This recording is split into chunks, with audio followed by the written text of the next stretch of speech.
तो हेलो बच्चों, कैसे हैं आप लोग। उम्मीद करते हैं कि आप लोग बहुत अच्छे होंगे। तो आज के इस सेशन में हम लोग पढ़ने वाले हैं क्लास 9th की मैथ बिहार बोर्ड की, जिसका चैप्टर 6.1 होगा। लेकिन वो नहीं होगा, उससे पहले हम लोग करेंगे प्रमेय। प्यारे बच्चों, जो कि ये बहुत इंपॉर्टेंट है। आज के इस क्लास में जो प्रमेय हम बताने वाले हैं, उस प्रमेय में से आपको एक प्रमेय निश्चित रूप से आपके बोर्ड एग्जाम में होंगे। तो चलिए बिना किसी देरी का प्रमेय को देखते हैं। तो सबसे पहला प्रमेय है हमारा प्यारे बच्चों 6.1, प्रमेय नंबर 6.1, और ये बिहार बोर्ड के बुक में आपको मिल जाएगा। काफी इंपॉर्टेंट है आज का ये क्लास, तो प्लीज वीडियो को बिना स्किप किए हुए देखना है, समझना है, और कमेंट करके जरूर बताना है कि आपको मेरी वीडियो कैसी लगी। और एक लाइक तो बनता है वीडियो को भाई, एक लाइक कर देना, ठीक है। चलिए क्वेश्चन है प्यारे बच्चों, यदि दो रेखाएं परस्पर, ये परस्पर का मतलब क्या होता है? आपस। परस्पर मीन्स आपस। तो दो रेखाएं आपस में प्रतिच्छेद करती है। प्रतिच्छेद मतलब भी समझ लीजिए, काटना। प्रतिच्छेद मतलब काटना। जब दो रेखाएं आपस में प्रतिच्छेद करती है तो शीर्षाभिमुख कोण बराबर होते हैं। इस प्रश्न में, इस प्रमेय में आपको दिया गया है दो रेखाएं आपस में कट कर रही है, काटती है, और सिद्ध करना है सेकंड पार्ट। जो फर्स्ट पार्ट आपका फर्स्ट स्ट्रेंजा, फर्स्ट सेंटेंस जो होता है, पहला जो सेंटेंस होता है वो आपको गिवन होता है, यानी कि दिया हुआ रहता है, और दूसरा सेंटेंस जो होता है वो आपको सिद्ध करने वाला होता है। तो सबसे पहले हम लोग बनाएंगे फोटो, यानी तस्वीर। दो रेखाएं बोला जा रहा, चलिए, और काट भी रही है। तो दो रेखाएं, इस प्रकार से एक रेखा है और इस प्रकार से एक और रेखा है, जो एक बिंदु पर काट रही है। इस बिंदु का नाम आपके आत्मा में जो करे वो रख दीजिए। हमने ओ रख दिया। रेखा का भी नाम रख देते, ये रेखा हमारा मान लो ए है और ये बी है बिंदु, ये बिंदु आपका सी है और ये बिंदु आपका डी है, ठीक है। तस्वीर बोला गया था, तस्वीर अच्छे से बना दिए।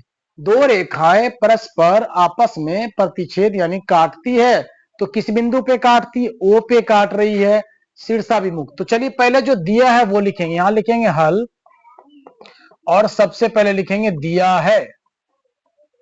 देखिए पहला लाइन जो है वो आपका दिया है, यहां से यहां तक दिया है। दो रेखाएं, क्या नाम रखे हम लोगों ने? ए बी और सी डी। तो लिखेंगे ए बी व सी डी आपस में प्रतिच्छेद करती है। तो ए बी व सी डी बिंदु, किस बिंदु पर प्रतिच्छेद करती है बताइए? बिंदु ओ पर। बिंदु ओ पर प्रतिच्छेद करती है, मतलब काटती है, प्रतिच्छेद करती है। ये आपका दिया हुआ है, ठीक है। आपको सिद्ध क्या करना है वो भी लिखेंगे, यहां लिखेंगे सिद्ध करना है। सिद्ध करना है, क्या सिद्ध करना है भैया? तो सिद्ध करना है, क्या सिद्ध करना है? शीर्षाभिमुख कोण बराबर होते हैं। शीर्षाभिमुख मतलब मुख के सामने, ये वाला कोण और ये वाला कोण आमने सामने हुआ, ये दोनों बराबर होंगे। मतलब ये कोण अगर जितना आएगा ना प्यारे बच्चों, उतना ही ये आएगा। और ये कोण, ये वाले कोण और ये वाले कोण बराबर होंगे। ये बोला जा रहा आपसे सिद्ध करने। तो आप देख लीजिए, या तो ये कोण को बराबर कर लीजिए, चाहे ये कोण को कर लीजिए, किसी भी एक कोण को कर देंगे। तो हमें सिद्ध करना क्या है? ए ओ डी, ये वाला एंगल, ये वाला ए O D angle, A O D, ये जो है बराबर होते हैं किसके? बी ओ सी, इस वाले के, एंगल बी ओ सी। या तो ये प्रूफ कर देना है, या इसकी बात करें तो angle A O D C, ये वाला एंगल ए ओ सी, ये बराबर होंगे भैया किसके? बी ओ डी, इस एंगल के। तो बी ओ डी, इस दोनों में से आपको कोई भी प्रूफ करके दिखा देना है, आपका सवाल हो जाएगा कंप्लीट। तो चलिए आते हैं प्रमाण पे, और यहां से हम लोग बनाना स्टार्ट करते हैं। तो चलिए सबसे पहले क्या करेंगे, ध्यान दीजिए। ये है आपका आकृति। आप इसमें देखें तो एक रेखा ए बी है जो कि सीधी रेखा है, और एक रेखा सी डी है जो कि सीधी रेखा है। ए बी रेखा में आप देखेंगे तो आपको, अगर ये ए बी रेखा देखिए, इस वाली रेखा की हम बात करें, ए बी रेखा पर एक एंगल ये बन रहा है प्यारे बच्चों, एक एंगल ये वाला बन रहा है ना। इस रेखा की बात करें, और हमने आपको पिछली क्लास में ये बताया था कि जब सीधी रेखा हो तो उस पर बनने वाले कोण का मान 180 डिग्री होता है, यानी जोड़ने पर। तो हम यहाँ पर लिखेंगे ए बी रेखा पर, ये रेखा की बात कर रहे हैं, लिखेंगे प्यारे बच्चों ए बी रेखा पर, ए बी रेखा पर, ए बी रेखा पर देखिए कौन कौन कौन है, एक ये वाला एक ये वाला, तो ये कौन का नाम क्या, ए ओ डी, ये वाला angle A O D plus में ये वाला एंगल ए ओ डी हो गया। अब लिखेंगे बी ओ डी, ये वाला एंगल बी ओ डी, इस दोनों का सम कितना होता है प्यारे बच्चों, 180 डिग्री। क्यों, क्योंकि ये बनाते हैं रैखिक युग्म। जब भी कोई सीधी रेखा पर पूरा एंगल बने एक तरफ से तो वो रैखिक युग्म हो जाते हैं, और रैखिक युग्म का मतलब रेखा सीधी है। इसको मान लेते हैं समीकरण नंबर फर्स्ट। ओके, चलिए अगले पॉइंट में देखिए, अब बात करते हैं सीधी रेखा पर। कौन सी रेखा, सीधी रेखा। तो सीधी रेखा के चाहे तो इस तरफ कर लो, चाहे तो इस तरफ वाला ले लो, चाहे ये एंगल और ये एंगल ले लो, या फिर ये एंगल या एंगल लो, जो लेने का मन है वो ले सकते हो, कोई दिक्कत नहीं है।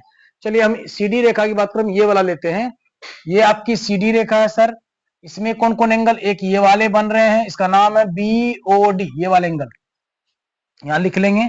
सीधी रेखा पर, और अच्छे से लिखेंगे, अच्छे नंबर मिलेंगे। सीधी रेखा पर कौन से, बी ओ डी, ये वाला angle, angle B O D plus में, और ये वाला angle B O C, angle B O C, इसका भी सम होगा 180 डिग्री, क्योंकि ये भी एक सीधी रेखा, और सीधी रेखा पर बनने वाले कौन, रैखिक युग्म कहलाते हैं। तो यहां लिखेंगे रैखिक युग्म, रैखिक, ये अवश्य लिखना है आपको, ये लिखना जरूरी है, रैखिक युग्म लिखना है। उसके बाद देखिए आगे, अब क्या करेंगे, यहां से समीकरण 1 और 2 को देखिए, इसमें आर एच एस यानी दाहिना साइड वाला, दायां पक्ष जो है समान है, दायां पक्ष प्यारे बच्चों समान है, तो इससे मतलब है कि बायां पक्ष भी आपस में बराबर होंगे। अगर दायां पक्ष आपस में बराबर हो तो दायां पक्ष बायां पक्ष भी बराबर होंगे। तो समीकरण 1 व 2 की तुलना करने पर, यहां लिख देंगे समीकरण 1 व 2 की तुलना करने पर,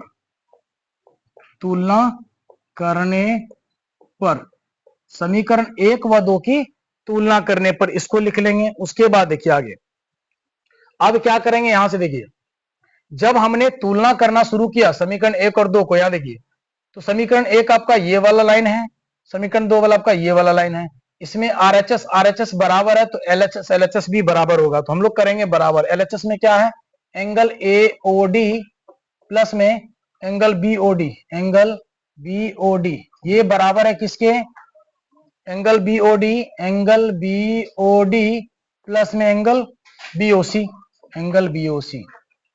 अब देखिए इसमें आपको ध्यान से देखिए, दोनों में मतलब इस लाइन में देखिए ऐसा क्या है जो बराबर के इस पार वाले में भी है। तो आप कहेंगे सर जी एंगल बीओडी बराबर के पहले भी है और बराबर के बाद भी है, तो जो सेम जाति का है उसको अपने साथ रख लिया जाएगा।